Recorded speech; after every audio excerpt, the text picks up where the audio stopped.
Monday Night Raw starts off with Jey Uso cutting a promo, of course, celebrating him becoming the new Intercontinental Champion.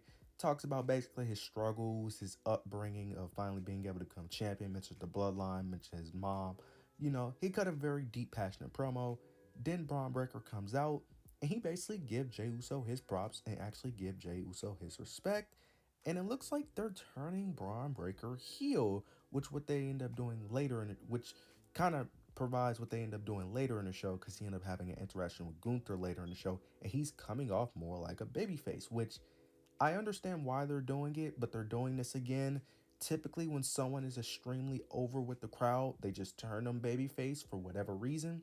I understand why they do it because you want that natural heel face dynamic, but I like Braun as a heel. I don't think it from a story perspective, it makes sense of him turning face to a degree, but I would have liked him to stay heel for a bit. But it looks like they're gonna push him away towards that World Heavyweight Championship picture for a bit and have Jey Uso have a decent reign. So we'll see where it goes. But me personally, I would prefer him stay heel, but it looks like they're gonna turn him face.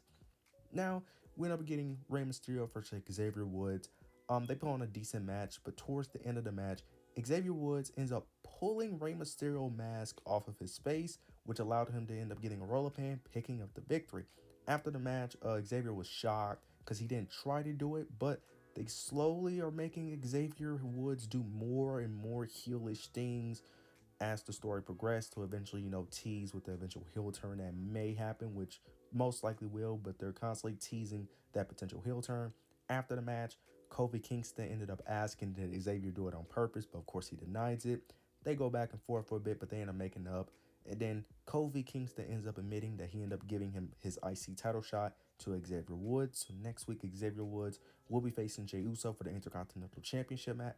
Intercontinental Championship.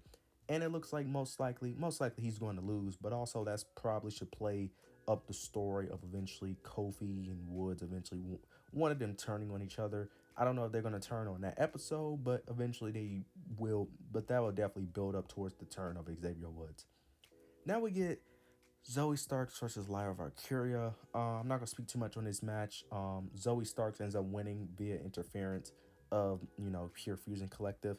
After the match, they try to attack Lyra Valkyria, but then the KCs come out and end up making a save. All right, man, it's so hard to defend Pure Fusion Collective. It really is, cause man, like it's so hard to defend it because it's so boring. And the thing is, I like all the women involved. It's just it's hard to defend it, man. And the thing is, it's not that hard to build a good story around these women. They do it well on SmackDown to a degree. They have Bayley, Naomi. That story is somewhat interesting. They have Meechin and they have things that are interesting that they can do. They just don't do it right. It's not hard. All they have to do to make this interesting is have them have backstage segments, have them have a couple of brawls, have it be chaotic and wild. It's not hard. All they have to do is make it chaotic. Because here's the thing, in order to make things interesting, you got to have two things. One, you need a good story, but if you're not going to have a good story, you need a banger match. Right now, they have neither of that. They don't have a story or a banger match. One way to fix it is just have them go wild. Have them brawl constantly during the backstage. Have them go through a table. Like, just have them go crazy to build up intensity because they don't have a story really. It's just like this just needs work. It's not hard to get this over, but man, they're just really just oh man, this is just a tough watch, man. And I love all the women in this feud or whatever, but this is just a tough watch. Now we get CM Punk versus Drew Mac. Well, not versus, but CM Punk and Drew McIntyre. They're cutting a promo in the Hell in a Cell actually, with a bunch of security guards surrounding them. Starts off with Drew end up saying that he mentions how he's wearing all black, and he said he's wearing all black out of respect for his wife because after Hell in a Cell, his wife would have to feed and bathe CM Punk and may even leave CM Punk after Hell in a Cell, and that he is wearing the suit because it's a celebration for when CM Punk is finally gone and he can't come back. That was a very dope. That was a very, very, very dope line. Then he ends up saying that CM Punk is the one that taught him hatred. He used to be always filled with love, but now he's filled with hate. And that he said hate can be a powerful weapon because that's the ammo he's going to need to make sure he wins at Hell in a Cell, and that his hatred would die with CM Punk. This was great. This was a very good promo from Drew McIntyre. This was amazing. Both men really cooked in their promos, showing and really showing that hatred that they have for each other. This is going to be amazing. I can't wait. Then CM Punk responds, ends up saying that he is filled with hatred, that he's been going to hotels for a few weeks because he doesn't want to subject his wife to the man he has become, that Drew turned him into, this man that he doesn't like, but it's the man that he needs to be in order to win at Hell in a Cell. And he says that he ends up saying that he's gonna send Drew McIntyre back to Scotland in a box, which it's just crazy to say that these two are just admitting to actually trying to murder each other on TV, which is crazy. Then he ends up saying that he's basically going to have Drew praying and begging, and that Drew is going to be praying to him at the end of the match. This was great. This was great. I can't wait for their match on Saturday at Bad Blood, bro, which probably will main event.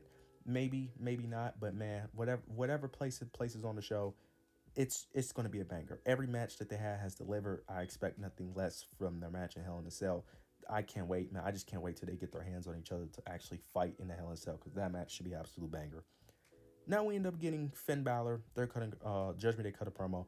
They end up having a match, but the match is not that important. Finn Balor ends up saying that he's going to prove to Damian that Damian Priest needed him, and that the Judgment Day never needed Damian Priest, but Damian Priest needed the Judgment Day. Then Liv Morgan gets on the microphone. She tries to talk, but the crowd is booing, and then Rhea Ripley ends up interrupting. She ends up mentioning Dominic Mysterio, and she ends up saying that she knows Dominic very well, and that he's very claustrophobic. So when he's locked up in the cage, he will be screaming and begging to get out, and that he will wet his pants once he's in the cage. But she ends up saying that he has the best seat to watch her destroy Liv Morgan. Then Damian Priest comes from behind and attacks the Judgment Day, getting the upper hand. Rhea ends up attacking Liv and Dominic Mysterio. It looks like the Terror Twins have the upper hand, but Judgment Day ends up making a comeback and end up standing tall. This is very interesting because typically with go-home shows, whoever the ones who stand tall typically lose the match. Based off this, it looks like Liv Morgan and Finn Balor will lose. I still think they're going to win the match, even though they won this encounter. But it'll be very interesting if they actually do lose that Bad Blood. But I actually think they're going to win. But this is very interesting how they booked this go-home show. Now we get Kofi Kingston versus Chad Gable. Decent match, but towards the end of the match, Kofi Kingston was about to hit the oh my god, I forgot his finisher. I totally forgot his finisher. He's finna go for the kick. Trouble of Paradise, that's what it is called. Tries to go for the Trouble of Paradise, but then Xavier Woods ends up pulling Chad Gable's leg, which ended up making Kofi Kingston hit the Trouble of Paradise, but not on Chad Gable, which allowed him to drop on his leg, which allowed Chad Gable to take advantage and ends up picking up the victory. So Xavier Woods ends up costing him the match, but he also did end up doing more of a heel tactic, because typically heels are the one that interfere in the matches and pull on the guy's leg to stop the momentum of it. So it's very interesting how they're slowly building up this, tension, and slowly building up Xavier turning into that darker path of his. Very interested to see how they're going to play this story out of when Xavier actually turns heel, because I still think we're probably like a good month away with Triple H's booking. We're probably still like a good month away before he actually turns heel, but I am interested in this heel turn. Now we get Gunther. He cuts a promo. He was talking about Sami Zayn, talking about how he's annoyed with Sami Zayn constantly, wanting a championship opportunity. Then Sami comes out and he basically ends up saying that if he wants, if you want Sami Zayn stopped, you need to just give me my opportunity for the World Heavyweight Championship, and that he needs to tell him the real reason why he doesn't want to face him. Gunther ends up telling Sami what he's been telling him, that he's just not on his level. Then Sami says that if I'm not on your level, then why did I beat you at WrestleMania? And that the real reason why you don't want to face me is because you're scared. Gunther responds, ends up saying that he is afraid, he is scared, but not because of Sami, but because of his reputation. He says losing to Sami was one of the biggest embarrassing moments of his career, and that his family was very disappointed in him. He mentions how he brought his family out to WrestleMania to watch him perform, and how when he lost, his father and family was very disappointed in him. And he says that Sami doesn't understand that because his family is used to him losing and used to him being a disappointment. But in his family, he is basically the special guy. He is the special child. He's the golden boy. Then he ends up saying that his father felt like he was a loser that day. Then Sami ends up responding back and ends up saying that he ends up mentioning how Gunther, uh, yeah, he ends up mentioning how when he ends up mentioning that when he loses a match, his family is used to it. But the one thing about him is that he always gets back up, and he always gets back up. And he always comes back. But Gunther doesn't. He ends up mentioning how he never asked for a rematch, how he disappeared, and that he says that he did all this because his dad was disappointed in him. But his dad knows that Gunther is also a coward for constantly avoiding him. Gunther gets a little frustrated and ends up attacking Sami Zayn. After he ends up attacking Sami Zayn, he actually gives Sami Zayn the match, which was very shocking. And it's going to happen next week. I'm very interested in the match. I'm going to be honest. I low-key want them to low-key pull a Jey Uso and want Sami to win, but I know that probably won't happen. But to be fair, I was wrong about the Jey Uso thing too. So it's very interesting. But I think Gunther probably is going to win most likely, only due to what they end up doing shortly after with Braun Breaker. So that kind of gave it away. But nonetheless, the match should be an absolute banger. Now, we end up getting Awesome Truth versus Authors of Pain. Not going to speak too much on the match. Just going to talk about the interesting part. They building up the hot tag for the Miz. The Miz ends up getting in the ring and he immediately attacks R-Truth. Now I feel like the turn should have been a little bit better because the way he kicked R-Truth was kind of weak, and then he just kicked him and left him in the ring. That was it. Kind of felt like he should have did a little bit more brutal things. So the Miz is officially healed. I don't know where this goes personally because R-Truth is the type of person right now where he's a sympathetic babyface, but he's not a serious babyface. So it's like him beating R-Truth won't really do anything. And I don't think R-Truth and The Miz should actually feud because I don't know how it can be entertaining to a degree, but I don't know how you actually build that actually. And then I don't know what The Miz can really do to really elevate himself. Even though I love Miz as a heel, I think he's one of the best heels ever, but I don't really know what they could really do at this point with The Miz as a heel, especially with the way they book things. But I'm interested nonetheless. Now we end up getting the segment I've been talking about, which is Braun Breaker and Gunther. Braun Breaker basically approaches him and ends up saying that he is coming for that World Heavyweight Championship sooner rather than later. So this is very interesting. This is why I said that most likely Sami will win because they kind of already exposed it, which I don't mind. I don't really mind it. If they actually pull the trigger on Braun Breaker winning, I really would not mind that.